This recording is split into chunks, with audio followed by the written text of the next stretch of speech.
Hey everyone. So, what do you do with all those paper sign in sheets that you've collected from past events or meetings or workshops? Well, instead of collecting them on your desk, you can, with PowerBase, use web forms as a way for an easier data entry to get those sign in sheets, those participants into the database so you can track attendance. And I'm just going to show you what it looks like. We're not going to go deep into web forms, but to show you a web form, I've created one here. And notice it is a PowerBase web form. And you can make these web forms available, where you're not logged in, or you can have them also for folks who are logged in. So you can make them public or not public. But notice here, it's a very simple web form. And basically, you're taking your sign-in sheet, look at the fields that you need, what are required, and you create your sheet, your web form sheet looking like this with a first name, middle name, last name. Maybe there's a phone number, there's some things required. What are those pieces of information? And here I'm gathering pronouns and preferred communication methods. So maybe this was like a meeting and we just want to, have folks give us some information. So you can just go ahead and enter right on the sheet. So let me demonstrate. I'm going to just put in some test information.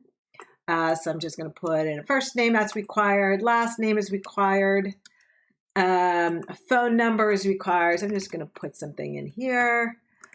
Maybe they did leave an email. Why not? I'll just stick that in there too. And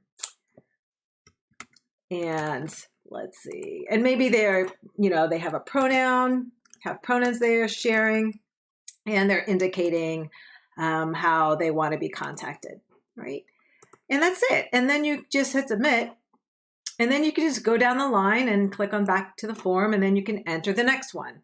And web forms are set up so we can look up duplicates, as long as they're matching on whatever dedupe rule you have. Great thing about web forms, you can also see the list of folks that are being entered right away.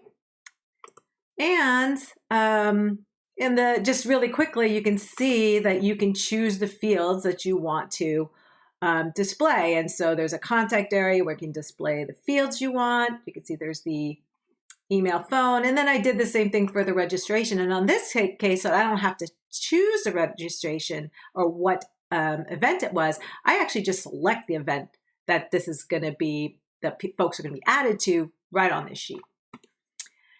So that's how that is. There'll be more tip sheets on web forms, and we'll have another training on that. So that will be someplace else. But just to show you now what happens in the database, if I go back to my database and I look for that past event, so I go to events, manage events, and I'm going to go to find events because this is only going to show right now my upcoming events. Find events, I want to go back. I can't remember when it was. I'm going to just search. And now I know it's towards the bottom here. There it is. It was my new member workshop.